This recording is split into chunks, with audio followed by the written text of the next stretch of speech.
Hey YouTube, how's it going? It is championship match day -2. 2024 NWSL championship is around the corner. We are chatting all about it, the awards, everything that's happened alongside Christine Cupo. I'm Lisa, Carlin, Chris. Let's go. Hanging Let's out with go. us I'm today. I'm hyped, man. I'm a little bit congested, but I'm still hyped, okay? The mucus is not slowing me down. It doesn't matter about the congestion. You sound great. You look great. Everyone that is with us live on YouTube, thanks for hanging out. Like this video, subscribe to our Attacking Third YouTube page, and then join the conversation in the chat. We've got people hanging out. Laura, they've been here since 10:30 hanging out. It's now Oh. 11 a.m. Eastern. If you missed us live, you can always go back, rewatch us, listen to us as a podcast. Guys, thanks for coming and hanging with us. Christine, what do you want to hear from the people in the chat? Yeah, I want to hear what they're most hyped about for this final. I want to know who they predict to show out, who's winning, who's the first goal scorer. Like, give me some That's a good bits of one. nuggets here. Give me some of your knowledge. Like, Yeah, let's see what you got. give us the predictions. Who do you think is going to win MVP too? Drop it in the chat. Stick with us. We are ready to rock and roll. CBS Mornings is clearly celebrating women's soccer. Join us live from Kansas City to kick off the National Women's Soccer League Championship Weekend. CBS Mornings. Hey everyone, welcome into Attacking Third. It is Thursday. We have a full episode for you, but a little different because I'm hanging with Christine Cupo. I'm Lisa Carlin. We are NWSL Championship Match Day -2. We did an entire preview yesterday on the show with Darian and Sandra. Today, we are talking NWSL awards, Best 11, first team and second team, all of the end of the season awards. We have a special interview with Washington Spirit defender Casey Krueger. And of course, in case you missed it, news and notes, everything that's going on. But Christine, I love this. How's it going? It's going. I, of course, at the worst possible moment, have now come down with a little bit of the sniffles. The No. sniffles, little snifflers, that I'm working through. Don't worry, I already like broke the emergency glass, went to the doctor, was like, not the flu, not the COVID, not the strep. So I'm just plain old regular degular sick. And I'm hoping to It's shake the that in worst. time for my flight tomorrow because like Casey baby. Let's go. I am so excited. I head out right after we're done this show, heading to the airport, going to Kansas City. If you are all going to Kansas City, let us know. If you're with us live on YouTube, let us know in the chat and then come hang out and see us when we get there. Well, Thanks. yeah, like Yeah. try to hang out. Let me know where you're gonna be. I want to know where's the watch parties, where are you hanging, where are we grabbing a pint?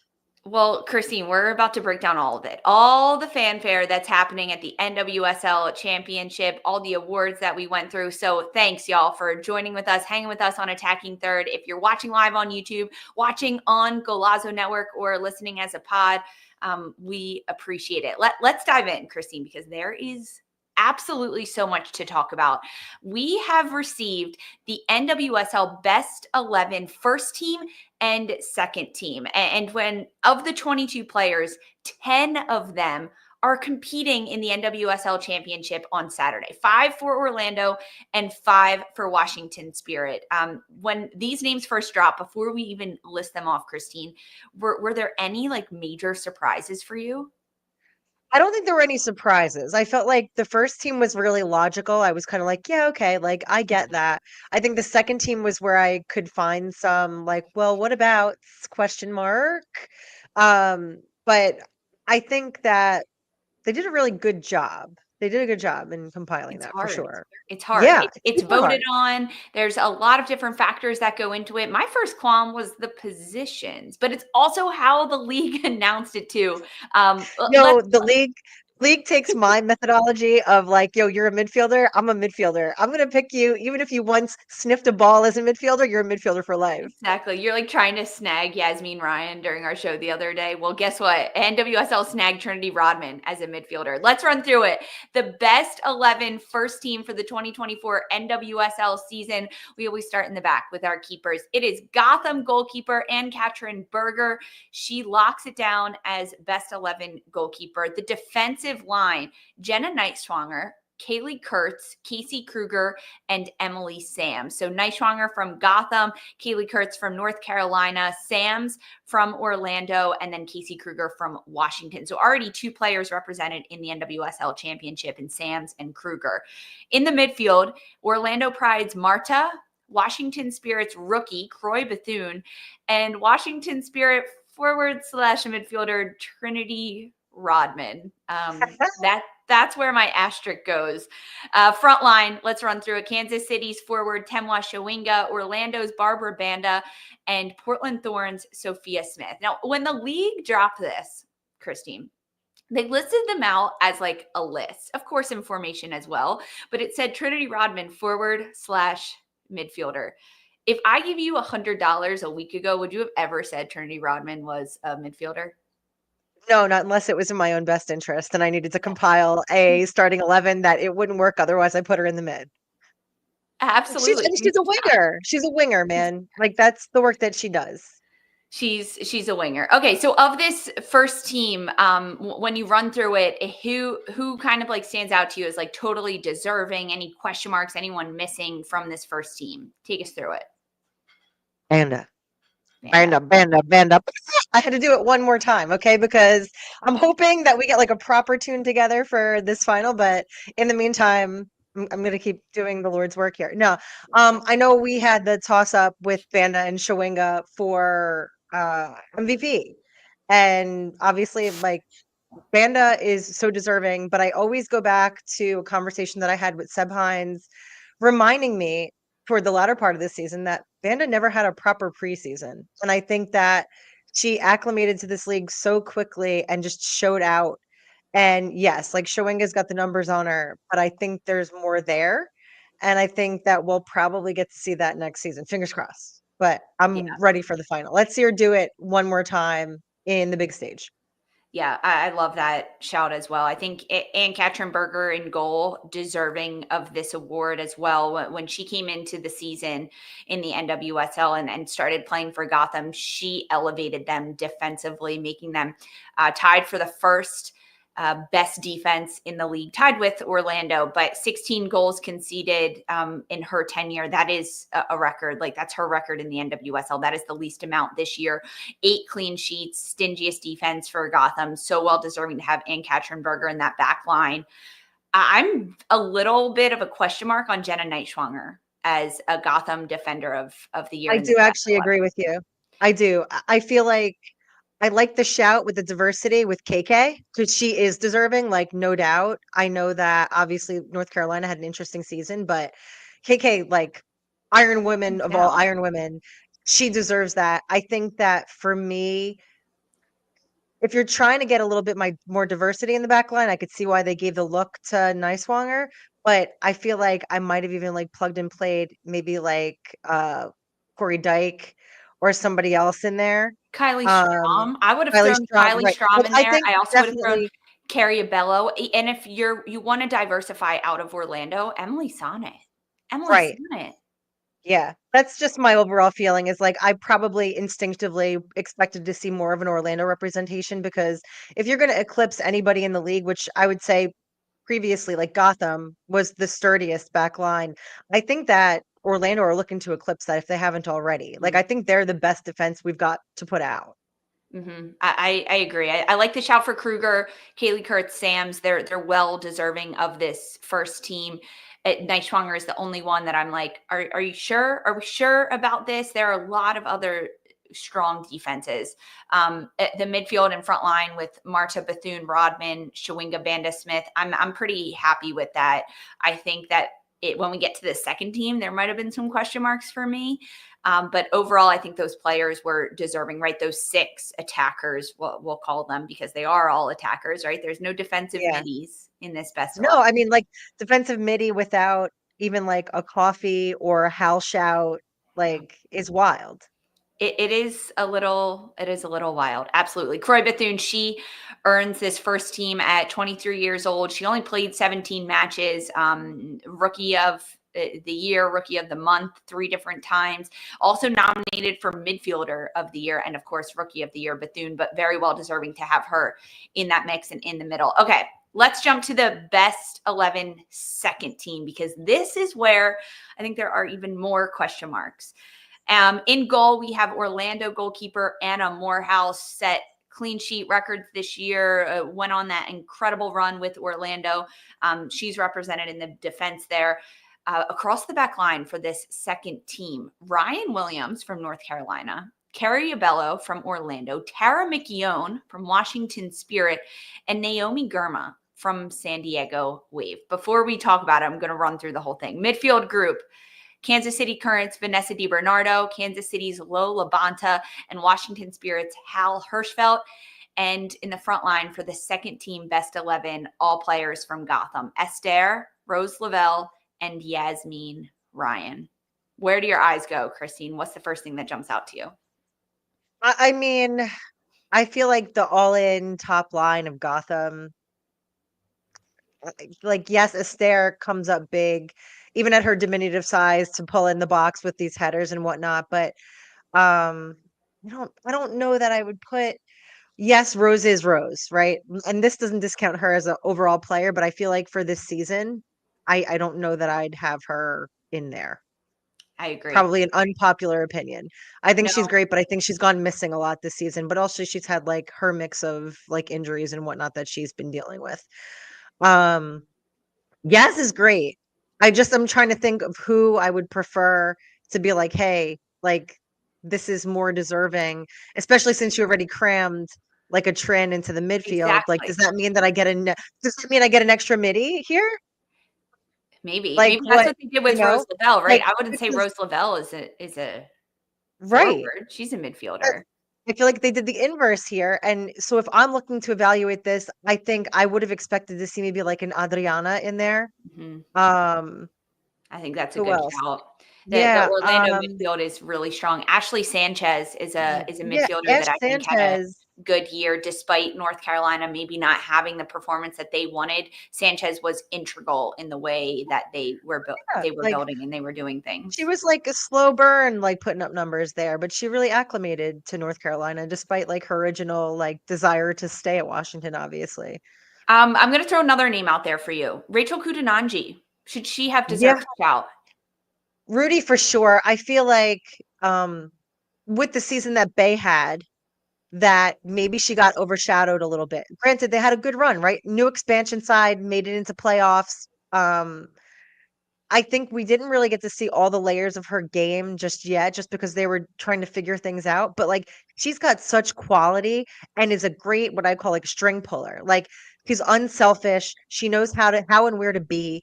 Will easily play a ball off or back to you. And I just think that she's got more goal scoring in her boots that we're yet to see. But I do think that she should have at least gotten a look.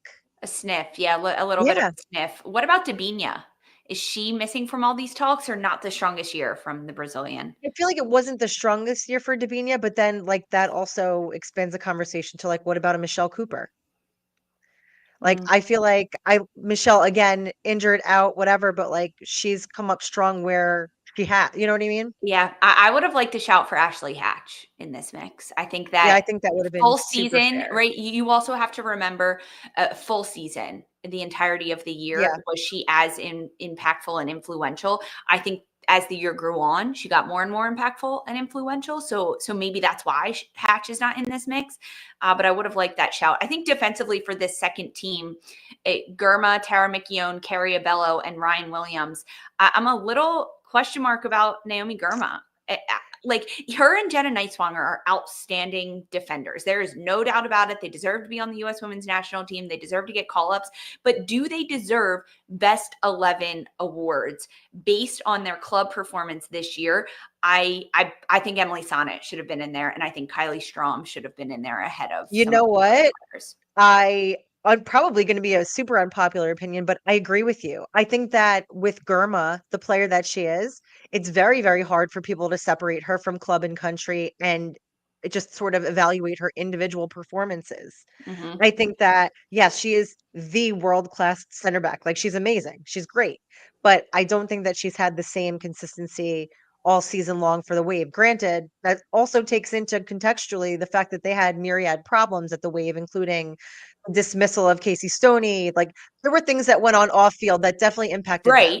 Right. But my argument is Croy Bethune only played 17 matches and she still gets nominated and awarded all of these things deservedly. So you can still make an impact in less amount of games with a bad team. It's a little bit harder, but there are elements to it that wrinkle throughout it. Those are just my little bit of qualms. I think the front three of Gotham in the second best 11 is questionable to me. It's a little heavy. Looks a little sketchy. Yeah. I'm just calling it out. Biggest names missing for me: Ashley Hatch, Ashley Sanchez, Emily Sonnet, Kylie Strom. Those are the ones. I wouldn't, if they were on here, I wouldn't have picked them out to be like, yo, how about a shout to like, I just feel like it definitely stands out that whole top line is Gotham. I don't think it just didn't go. I feel like it's always a hard mix with even like trying to narrow it down for midfielders, because I feel like overall midfielders have had a great season across the board with NWSL. I'm like, hell yeah, ladies, let's go. Yeah, Adriana, that's a good shout too. I know you mentioned her. Well, you can watch 10 of those 22 best 11 players in the NWSL Championship this Saturday, November 23rd, 8 p.m. kickoff on CBS. That was just the best 11 though, Chris. We have full NWSL end of season awards. We are breaking it all down. Stick with us. We'll be right back.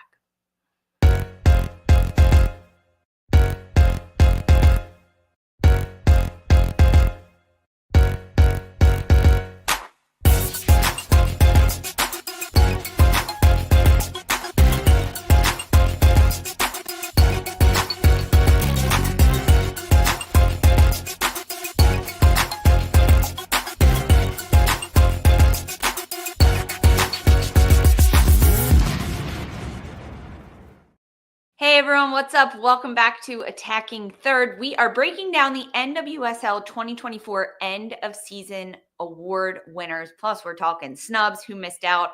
We're talking all about it. Let's start, Christine, with the Young Guns. Rookie of the Year. It has been awarded to Washington Spirit midfielder Croy Bethune at just 23 years old. 5 goals this year, tied for most by a rookie alongside McKenna Morris and Emma Sears. 10 assists, leading the league and tying for a single season record. And she did it all in 17 games. Congratulations, Croy Bethune. I think we all had this one, Christine, but why? Why was it so easy to guess Croy Bethune was going to win this as early on as it was? Because she was so bright and consistent, and you could see that she was just leveling up game over game over game. And it's literally the cruelest thing for any of the soccer gods to pull upon us that she wouldn't be able to complete this season. I'm excited for what's to come for her, but man, like just the work rate that she had, the intelligence, the maturity. I'm like, I don't know if I'm as mature as she is now at this age as I was at 23. Forget that. She gelled with that squad and just took on this role of like, okay, plus she's got the sauce, man, like that bravado that we need in the game. That's just like, oh yeah, I'm here. So 2 months left in the season, Croy Bethune gets injured. It is a knee injury. She's SEI and she misses 10 games ultimately, yet she still wins this award, Christine. She's also nominated for Midfielder of the Year. I believe if she played the full season, she would be nominated for MVP of the Year. Is this the best rookie that we have ever seen in NWSL? To this date, yeah, I think so, for real. I think that just also speaks to the quality and the technique that is just rising, not just in NWSL, but like in women's soccer. I think that we're watching the evolution of the game. We're getting these bright young stars. They're getting younger, which is also crazy insane when I'm like, oh my God, could I have teen mommed you? But they're just so talented. Yeah. One of, I think, the best rookie classes that we have seen in a while. Even you look at Washington with the 6 players that they have in Kate Wiesner, McKenna Morris, Hal Hirschfeld, Croy Bethune, Courtney Brown. I'm missing one. I can't rattle them all off on the top of my head. Yeah, no, I think the only one you're missing was like undrafted Stainbrook, who they ended up Heather picking up, Steenbrook, which who all same scored. timing, but think about that, right? Think about the fact that she went undrafted and the performances that she's put in for this Washington Spirit side. Talk about having the foresight to know to pick her up and see the raw talent there. So let's big picture rookies of the year. You said that this might be the best one we've ever had. I agree with you on this. So Croy Bethune this year. Last year it was Jenna Neiswanger, the defender out of Gotham FC. Then it was defender out of San Diego, Naomi Girma. In 2021, Trinity Rodman. 2019, undrafted Bethany Balser. Before that, Amani Dorsey, Ashley Hatch, Rocky Rodriguez, Danielle Colaprico, Julie Johnson, now Julie Ertz, and then Erica Timrack. This is among top level talent that Croy Bethune now gets to etch her name into that record book. Yeah, I mean, and this takes saying that Croy is the best draftee, rookie of the year to this point, takes absolutely nothing away from any of them.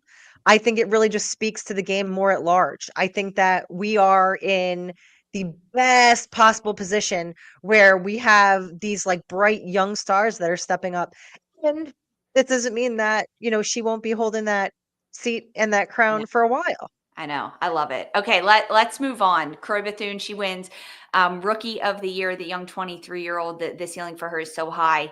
Coach of the Year, 2024 NWSL Coach of the Year goes to Orlando Pride's Seb Hines. He becomes the first Black head coach to win a trophy in the NWSL, winning the Shield with Orlando. They then make it to the NWSL Championship. He has a chance to lift the championship trophy. So deserving for Seb Hines, setting a league record for points with 60 in the regular season. He brought them back to the playoffs for the first time since 2017. The best team in the league, a historic unbeaten streak at 24 games. There was no one other than Seb Hines for this award. There was never, ever a single question in my mind. I think that this is probably one of the more romantic soccer stories here because he joined them as an assistant coach and then moved into interim seat in 2022 and then became head coach. I think that even in sort of, and I know y'all are on socials just like I am, but the little clip that Orlando Pride had put out of the team congratulating Seb and saying like, hey, like, let's keep it a buck. Nobody wanted to come to this team back then. It was like, oh, I got drafted to Orlando. And he reinstilled this hope, a system, functional football. They galvanized as a team. And that's what we're seeing now is it's not that they're all brilliant individually, which they are. It's that they play so damn well together. And he stuck to the blueprint. Like they play their game. They aren't deviating. And yes, you can worry that like you'll get caught out. And as they continued in that absolutely phenomenal 24 match unbeaten streak, which is really, really hard to do in case any of you were ever questioning that Shield winners going on now to the final, which is the first time since the 2019 North Carolina Courage. Like this is all new benchmarks for a coach that has believed so much and put so much of himself into this team. And the yield is the buy-in from every single one of those players.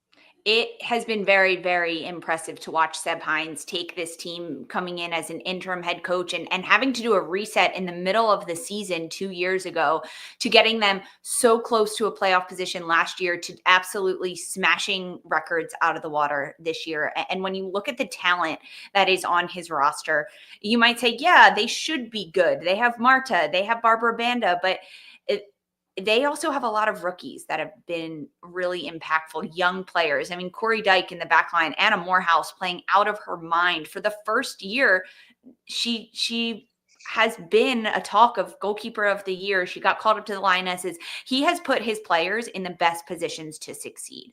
And when you have someone like Barbara Banda on your team, that can often run away with how the game is going to be played. And he did such a good job of tailoring the game to fit all of his players, right? To put Banda in positions to succeed. But she plays so differently than Marta, yet they play alongside each other and work so well together. It's because of the system that Hines has put in place at Orlando. And we get to watch it, Christine, with this group under this coach one more time at the NWSL Championship on Saturday when they have a chance to go and win 2 trophies in 1 year. Let's talk about Goalkeeper of the Year, because Anna Morehouse was a nominee, Orlando Pride goalkeeper, but it goes to Gotham keeper Ann-Katrin Berger. Thoughts, Christine? Is this the right move? Was this the correct winner? Um, I feel like with this, like AKB has had a extraordinary season. She's a great keeper. But Anna Morehouse, like if this would have gone either way, I don't think I would have been particularly upset. I think Anna Morehouse has now stamped her name in NWSL history and also more broadly England. Like send the flares up, like I'm here. I don't think that you could have expected a more complete performance out of Anna, but AKB, just like she's great playing the ball at the back with her feet. Like she ends up being sort of that like last defender in some instances. She's just used a little bit differently. And I think that that just comes with goalkeeper skill sets, right? So like AKB, absolutely all the flowers tossed her way.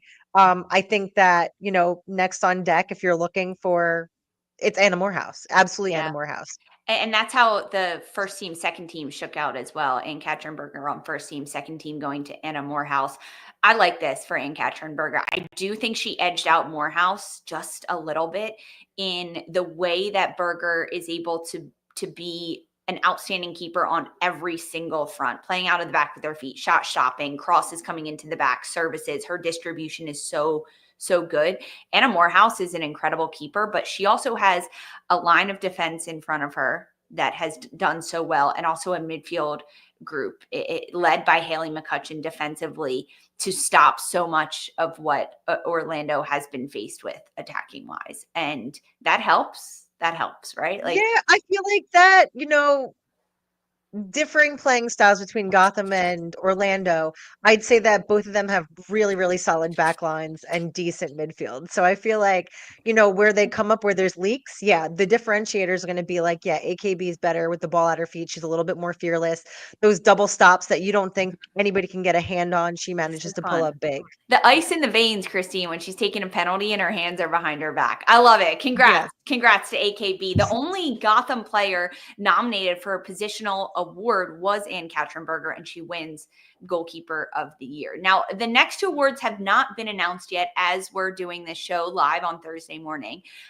Midfielder of the Year. The nominees are Washington rookie Croy Bethune, Kansas City's Vanessa DiBernardo, Kansas City's Lo Labonta, Orlando's Marta, and North Carolina's Ashley Sanchez. Who should be Midfielder of the Year? Oh man, like I feel like I could easily make an argument for any of them, which is great. But I feel like I would honestly look more at Lowe, just because she's a complete player. She's a hard tackler. She's really smart on her passing. She knows how to get in space, how to remove space. I feel like she makes such a difference on field that when she's not there, it hinders Kansas City a ton. I like that shout for Lowe. My shout would be DiBernardo. For Yeah, I love her Kansas too. City. She has done such a good job playing as a 10, playing a little deeper as a holding mid, contributing to all of Kansas City's success this year. I think this is one of the best years we have ever seen from DiBernardo. Even like against Lo Labonta, I'd still go DiBernardo. Marta, a really good shout for her, but Yeah. like kind of a forward at times. Like, I love the ambiguity here. This and really then just leaves Troy. me hope. This is now going to be like my footnotes here, Yeah. where I'm going to be like, hey, you know what? The league said, so I can just shift The people around at league will. said. Okay, Defender of the Year. These noms are San Diego's Naomi Girma, North Carolina's Kaylee Kurtz, Washington's Tara McKeown, Orlando Emily Sams, and Orlando's Kylie Strom. You know what? Jesus. I got to go Emily Sams. I just feel like it's been what, 3 years, Mhm. right? Like you could check me, fact check me. She's grown so much, and she's so important to that back line. Um, Goal line clearances, just like getting in there, really smart, getting the ball redistributed. And just I feel like an ignition point for that Orlando backline. She's just fun to watch, but you can see she's so locked in. And I don't think that we've seen yet like everything that she's able to accomplish. Again, she just recently got a sniff for the women's national team. For the Olympics. We didn't really get to see her getting another call up for camp. So I feel like she's somebody that is going to Hands be down. doing damage in the future. Yeah, like she deserves the shout. Hands down, Emily Sams out of Orlando Pride. She has done so much organizing, 1v1 defending. She is always in the right position. She's always in the right position. Plus on the ball, her distribution, her line breaking balls are really good. She finds her midfielders. Sams is so good. I am just so confused where Emily Sonnet is not nominated in this category. That to me is a huge snub. A huge That is a snub. Not having Sonnet, Sonnet in that mix. yeah, I feel She should like be there. she's like the quiet assassin, and I feel like she definitely, She should be there. She elevated Gotham's back line, helped them be one of the stingiest in the league. Yeah, we'll see. So midfielder of the year, defender of the year, to be announced before the championship, all coming up. MVP. Who's your MVP, Christine? It hasn't changed. I mean, I know there's like logical reasons that it might not be the case, but I'm still going Banda. I am. Like, Welcome. I Welcome will to the not good be side. terribly upset if it's Temwa Shawinga, but I feel like, Banda's in the final. Let's go. I agree. So Temwa Shawinga, the Golden Boot winner, she led the league, breaking an NWSL single season scoring record with 20 goals. She's the first player to score against every single NWSL team, all 13 of them, as she makes 14. And it is her first season in the first season in the league. We know where Darian Jenkins, our other co-host, stands on this one. She rides and dies with Temwa Shawinga. I'm sticking with Barbara Banda. She's in the final. She's an all-around footballer. Her positioning is always perfect. She has such great technique on the ball. She can chip. She can shoot with power. She has finesse. She combines really well. She sets up teammates. She draws penalties. She's more of a complete player. But She can bully. in all the years, Christine, the only one year was there a player that won the MVP that did not win the Golden Boot. So trends have said that it most likely is going to go to the Golden Boot winner. That was in 2018, Lindsay Horan. She wasn't the Golden Boot, but she won the MVP. But since then, no player has won the Golden Boot and the MVP in the same season. Ooh. Impressive. So we'll see. Those announcements to come. Let us know who your MVP is. Is it Temwa Shawinga? Is it Barbara Banda? Is it someone else that we're not talking about? This was fun. I love this. Yeah, who's your wild card MVP? Let's see those. I want to see those fun ones. Give us the wild card. I like it. You can watch Barbara Banda and Orlando Pride in the NWSL Championship taking on the Washington Spirit. Earlier this week, Sandra Herrera and I sat down with Washington Spirit defender Casey Krueger for an awesome little chit chat. That is coming up next.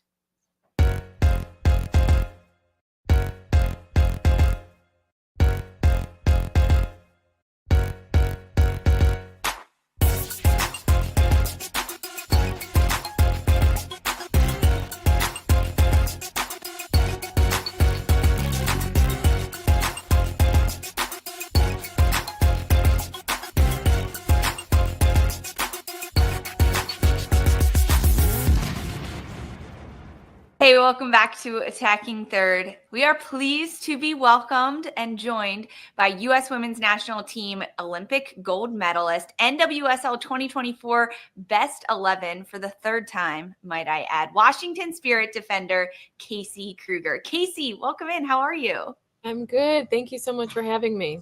We are jazzed to chat with you. You and your team, Washington Spirit, have made it through the regular season, through the quarterfinals, through the semifinal, all the way to the NWSL Championship set for this Saturday against Orlando in Kansas City. Congrats. I mean, congrats. Holy cow, you guys did it. Thank you so much. It's definitely been a long year, but just so happy to be here.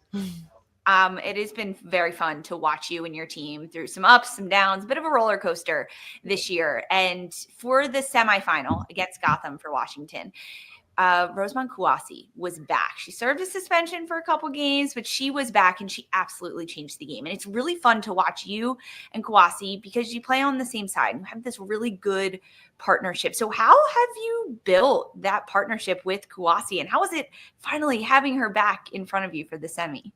It's huge to have her back. She's a huge player. She's just so dynamic, so quick, so creative. You never really know what she's going to do. I'm thankful I don't have to defend her, to be perfectly honest. But she's so fun to play with, and it's just been a joy. I want to keep it cooking with some of the team questions because you made another best 11, so congrats again with that. But you've got some teammates who are also winning some end of year recognition. Tara McKeown making a second 11 on that. This is your first year with the Spirit. You joined them via free agency, and you're one of the more experienced defenders in the league. So jumping from one team where you were part of for a while to now the Spirit and a new program in front of you, how's it been like kind of playing alongside McKeown, who also herself was challenged with like a positional change, and how has the chemistry developed, in your opinion, over the course of the season alongside her? It's honestly crazy to think that she was a 9 not that long ago, because she's just such a natural at center back. She's a leader, incredible 1v1 defender, and it's been really great playing with her on the back line. Just a true sense of security having her at the center back position. We talked a little bit, Case, right before this interview started about your son, Caleb. He's now 2. Congratulations. How did he celebrate at Audi Field post semifinal win? He came running out. He surprised me. Thankfully, there were no fireworks because he's pretty scared of fireworks. But he ran out, gave me a big hug, and was, just a part of the celebration as well. So that was really cool to have him there. I love it. So he'll be with you in Kansas City, of course, to be at the championship and cheer on his mom. How could he not? This year specifically, there's been a lot of like pregame fit talks and what are the players wearing as they get to the game and they show up. So not only you have to dress yourself, which like I have trouble doing that some days, but like you gotta dress Caleb to look his best. What are you packing for Kansas City for him? What's his fit for the championship? I'm superstitious, so he wears the same outfit every game day. Yeah, the Spirit gave us some awesome gear for him. So he's got his Washington Spirit shirt that says Krueger on the back, which is really cool, and then some black Jordan pants, and then of course some Nikes to finish it off. Oh my gosh, so good. Nice. I love that. Yeah, keep it simple. It's like, and tie it into the superstition as well. It's just like, don't have to think too hard about it. He's going to be set and ready to go. And everyone's going to think he's adorable. It's all good. Honestly, at 2 years old, the fact that he's able to wear the same outfit all day is like pretty good. Okay, but at 2 years old, also already kind of having like a wardrobe in place for himself for game days, incredible, top tier. He's probably put together better than some other folks across the league, honestly. Yeah, he's got cooler outfits than me. I'm not gonna lie. That's always how it goes down. You love to see that. This another Caleb related question, but tying this into a little bit of national team chatter. Emma Hayes on a press conference the other day talking a little bit about the roster. Thanksgiving's going to take place for you all in Europe this year. And she had mentioned a few times on this press conference a Thanksgiving meal that's going to be planned for the players. And she had mentioned it like 2 or 3 times on this call. So I was like, I got to ask her like what she's looking forward to eating with you all. So she threw out a couple of dishes saying like what she's looking forward to, and she threw out like the staples, like the little bit of bird and maybe some green bean casserole. Yeah, of all things, right? I was like, how is one of the most Midwestern dishes like on the mind of a very British coach? It was a very good time. Incredible. But it got me thinking, since we were going to chat with you today, like what are some must-haves for Caleb when we're thinking about a Thanksgiving meal with a ton of his teammate family? He loves pasta, so some mac and cheese, some good old classic mac and cheese, and he's happy, to be honest. Mashed potatoes and gravy, that's another big one. But yeah, a little bit of turkey, he's good to go. Okay, so would you say like not a picky eater? He's all right. He's got his favorites. Not quite picky, but how about yourself? What are you looking forward to? Honestly, the same things as Caleb. I wonder where he gets it from. But yeah, I'm a big fan of mac and cheese too, so that's probably my number one. Nice. What is like the most obscure Thanksgiving dish, dessert, appetizer that you enjoy that maybe other people don't know about? Me? Oh my gosh. I don't think anything obscure. Oh, I forgot to mention stuffing too. Definitely gotta have Top stuffing there. too. Yeah. I don't think anything obscure. Do you guys have anything? I might opt for heating up a tortilla instead of having the roll Oh, with my turkey. okay. I don't know. It's habitual. I don't know. Yeah. I love that. Yeah, there's always like those one or two dishes that you're like, this is really odd and no one else eats this, or right? Like when you go to your like friend's house for Thanksgiving for the first time and you're like, where is this random thing? Pineapple bake is one that we do, which is like it's basically like white bread with pineapple and you bake it together with like cinnamon and sugar. It's amazing. You were ready for this one, Lisa. Yeah. Amazing. You had that ready to go. Yeah, it's one of the best. I was talking about it the other day with someone and they were like, what is that? So I didn't know that it wasn't a huge thing for everyone else. But there are also kid snacks, Casey. We know that you pack for Caleb on the road. What do we need to buy as adults that the kids are eating that we don't know about? The kid snacks. What do I pack for Caleb? Honestly, Yeah. he loves like cheese balls. Like that's like his number one request. I know. That's what he's on. Just a good bar. Animal crackers. That's another big one for him as well. Oh, those are good. I love it that you weren't just like, oh, he's got to have his veggie poofs or whatever. She's like, nah, give me the cheese balls. Cheese balls. Yeah, he likes the good stuff. Yeah. Go Caleb. Oh my goodness. I love that. For you and I go back, Casey, but for folks who might not be familiar with your playing trajectory, there's always things that happen for a player before they become who they are on the pitch. And for you studied criminology, and it got me thinking like, you know what, if your career maybe he didn't take the trajectory that it has right now, what would you be doing right now if you weren't a soccer player? Ooh, I was always interested in like forensics. I think that would be really cool going off the criminology background, trying to use that. I think something in that direction. I love true crime, and solving mysteries. So I think something in that direction would be really cool. But I'm glad I'm still playing soccer. Do you have time as a mom with a 2-year-old to like dip into true crime dramas or podcasts or things like that, or are those on the back burner right now? Honestly, on the back burner right now. I watch Caleb shows, to be honest. But every once in a while I'll get in like a Netflix documentary, which is great. But yeah, no, he takes precedence for sure. Case, if you were to be a detective right now and to have to go investigate something, a forensic scene, and to make some analysis on it, which teammate would you absolutely want with you during that investigation? Oh, wow. Okay. I'm gonna take Trin with me for sure. What is she gonna provide as a partner? Oh my gosh, she's so quick. I'm like, okay. Like, yeah, she's so quick, and yeah, I just feel like she would be so great at helping me to solve things, and then also she's so much fun. So, oh my goodness! All right, the blood. She could handle like a crazy scene. Like yeah, for sure. We got a picture to CBS. Rodman and Krueger. Let's go. Yes. Little Columbo situation. I love that. Casey, you've had an absolutely busy, crazy, chaotic, incredibly successful year, right? In Paris with the US winning a gold medal. Now you find yourself on the way to an NWSL championship in a final. You'll then be back in Europe with the US women's national team to close out the year in the final camp with the US. It's been absolutely nonstop for you. After that US camp, you finally get a chance to breathe. Yeah. You finally get a minute to yourself. What's the first thing you're doing? Going on vacation. Literally the second after, going on vacation with the family, and laying on the beach for as long as I can, for sure. Amazing. I was going to ask, is it like a snowy vacation? Is it a beach and tropical? Sounds like a beach. So what are you doing on the beach? How are you passing the time?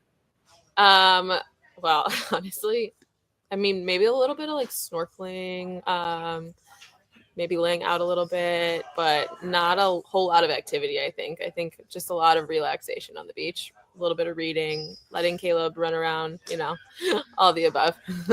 It's hard to be relaxing on the beach when you have a 2-year-old too. Yeah. So Yeah. I understand and I respect that. Casey, this is awesome. Thank you so much for chatting with us. Good luck this weekend against Orlando in the NWSL Championship. Any pregame rituals that you have? You said you're pretty superstitious. Anything that you do before every game that you're going to carry through to this final? Yeah, honestly, a lot of things, but it's just like basic, like my pregame meal. The night before, I always have pasta. The day of, I always have breakfast because it's just the easiest thing for me to eat. Breakfast foods, sorry. Yeah, like a pregame walk, pregame coffee, all the little things. And then like even right before the game, my left shin guard's got to go on before my right, left boot before my right, kind of thing. But all those things I'm going to be keeping consistent for sure. When you get geared up for a game, are you like full left leg, full right leg, or are you like one piece by one piece? Yeah. One piece by one piece. Yeah. That would be crazy to put it all on. She's like, I'm superstitious, not crazy. Yeah. Not a serial killer. Jeez. Casey, thank you. Thank you so much for your time. Safe travels to Kansas City and good luck in the championship. Thank you so much. Thanks, guys. Don't go anywhere. We've got plenty more Attacking Third next.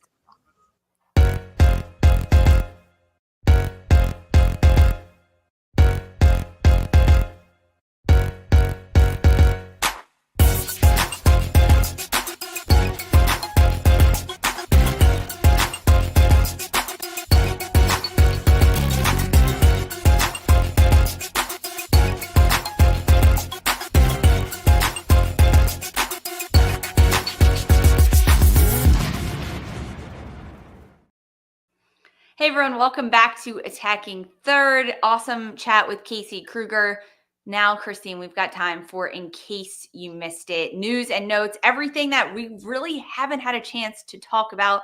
Biggest news coming out of U.S. soccer, they've announced the SheBelieves Cup's details, participants, and venues. It all kicks off February 20th. The 4 teams that are involved are, of course, the U.S. women's national team, Japan, Australia, and Colombia. There will be 3 match days. The first one, February 20th in Houston, then February 23rd in Glendale, Arizona, and then February 26th in San Diego, California. And pretty good competition we get, Christine, for the U.S. women's national team. Yeah, I think that's an understatement, right? You're coming up against 3 historically really strong and or growing teams. I'd say we know Japan have always been a contender, right? They've always been a direct rivalry of the US. A lot of their roster now plays both in the Women's Super League and familiarly NWSL. So they're a force to be reckoned with. Australia, absolutely stacked roster. I think they underperformed last World Cup, or rather Olympics. Sorry, my brain is. And then Colombia, that just keeps growing, right? Linda Caicedo, Mayra Ramirez, Usme, they have a really stacked and they play pretty ball. So I think these are finally the competition that the U.S. women have needed. Like these are the real tests, right? That's not to shirk off some of the smaller nations that the U.S. have played in friendlies and whatnot, but it's time, right? We have a formidable squad. Let's test them for real. Yeah, I think it'll be interesting too because Emma Hayes, the head coach of the U.S. women's national team, has talked so much about this futures camp that she's doing in January. She wants to bring in young players, uncapped players, players with not a lot of caps and not a lot of experience to see how they fit, to continue to grow that pool. And maybe in the SheBelieves Cup, we will see a lot of those futures camps players feature for the U.S. women's national team. Of course, as SheBelieves Cups gets closer in February, we turn the calendar to 2025. We'll break it all down here on Attacking Third. This week, it is a lot to do with the NWSL Championship, but there's also an NWSL Skills Challenge. It is taking place the Friday before the championship at 6 p.m. Eastern Time, but you can watch the whole Skills Challenge on Sunday, November 24th at 3 p.m. or 5 p.m. Eastern time on CBS and Paramount Plus. This is very cool the way they're breaking it down, Christine. It is 2 teams competing in 3 different contests. The teams for you, Team A is Sarah Gordon, Kaylin Sheridan, Morgan Weaver, Jalen Howe, Michelle Alozia, and Lynn Williams. The other team, Okay. Firepower, Michelle, let's go. team number 2, Michelle Cooper, Savannah DeMello, Casey Murphy, Jamise Joseph, Savvy King, and Kate Del Fava. So 2 teams going at each other in 3 competitions. The winner gets $30,000 thanks to CarMax. Of course, you can watch the replay on Sunday, but there are 3 events that are taking place. The first one is the Gauntlet. So I'm going to try to break this down for people. There's a player standing in a circle surrounded by 5 mini goals of different sizes. The smaller the goal, the more points it's worth. The athlete has 60 seconds to score as many points as possible, but the player must exit the circle to take a shot. But at that time, when the player exits the circle, the other team's defenders will attempt to stop the scoring attempts, but the defenders can't enter the circles. I don't know. Jordan Angeli is running the event. Learn more about it on Sunday when we watch it, but that's the Gauntlet. The second one, a little more conventional, the Shootout, 9 rounds featuring 1 player against the opposing team's goalkeeper. So it's Kaylin Sheridan on one side, Casey Murphy on the other team. But unlike in penalty kicks in a match, the goalkeepers have movement on their side. They're not limited to staying on the goal line. Similarly, the attacker can dribble away from the starting point to shoot from anywhere on the pitch as long as they do so within 8 seconds. So a fun shootout, kind of like hockey, I would say. I would compare the shootout to hockey. And then the third challenge is the crossbar challenge. We all know it. We all love it. Teams take turns trying to hit the crossbar from the 18-yard line, which each hit gives you 1 point. After you get 5 points, you then double the distance from the goal to 36 yards, and the first team to hit the crossbar from there while still alternating shots from one team to the next will win the event. I love this. I am so jazzed for the skills challenge. The Gauntlet sounds so chaotic that that might be the only time in my life I've ever been like, yo, I'll be a defender. Well, I would love to be a defender in that. I would hate to be a goalkeeper, though. This is like crazy. There's no rules on the shooting. Definitely chaotic, but I love these teams. 1v1s on a keeper, man. They're just going to try to make themselves big. It's fortunate that I'm small. I'd just be trying to squeak into little tiny spots. I would not want to be going against Kaylin Sheridan during those 1v1s. She's so good at coming out, making herself big, and then smothering the ball. We'll see. If you're in Kansas City, go out to the Skills Challenge, 6 p.m. Eastern time, so 5 p.m. local. Go watch the Skills Challenge. There are other big news and notes that have happened, Christine. We've got to talk about it. English international Manchester City forward Lauren Hemp has undergone successful knee surgery. The last match that Hemp played in for City was against Tottenham. Mind you, it was a 4-0 win for City, and she had 3 assists in that game. But she is on the mend, and she's undergone successful surgery. So wishing Lauren Hemp all the best, patience and love, and a speedy recovery back to the pitch. In other injury and update news, Chelsea defender Kadisha Buchanan has officially suffered a torn ACL knee injury that will require surgery. This happened, I think, 2 weeks ago against West Ham, but Sonia Bonpastor didn't announce this until after Chelsea beat Man City and after that game happened. So wishing Kadisha Buchanan a speedy and healthy recovery with a lot of patience and a lot of strength during this time. Some other news coming out of Washington Spirit. Yes, they're competing in the NWSL Championship, but their defender, Gabby Carle, has been called up to the Canada women's national team for its November and December friendlies against Iceland and Korea Republic. They're going to Spain. Canada Soccer, of course, in a bit of a turmoil right now with coaching changes, but huge for Gabby Carle. Love this shout out for her. What a time to go into a Canada camp, though. I mean, Gonna in the be a wake of little everything, but a new regime. So we'll see. We'll see what's going on. But that's brilliant for Gabby. Huge for Gabby Carle. Other big news coming out of the NWSL and the coaching carousel that continues to turn. San Diego Wave FC have plans to announce a new head coach within the coming weeks. They have parted ways with their interim head coach, Landon Donovan. He has finished his tenure when he took over as the second interim this season. It was always as an interim, and now he has gone and they're continuing their search. And hopefully we know soon who the next coach is, because preseason starts soon.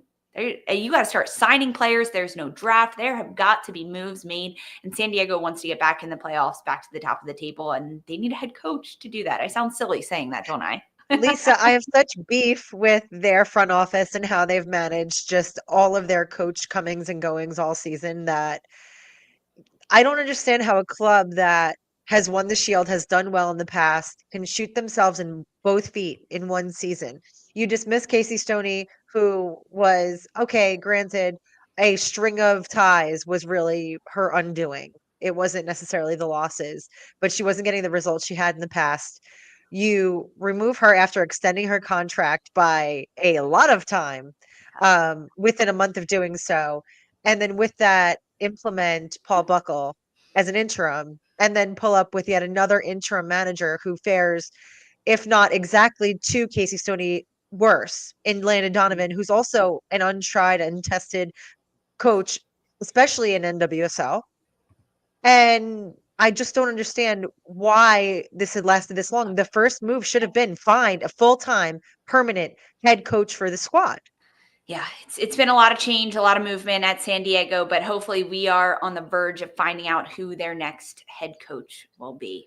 All right, countdown is officially on and continuing for the NWSL 2024 championship between Washington Spirit and Orlando Pride. Attacking Third will air live from CPKC Stadium. It's hosted by CBS's own Poppy Miller, Darian Jenkins, co-host of the show. I'll be there.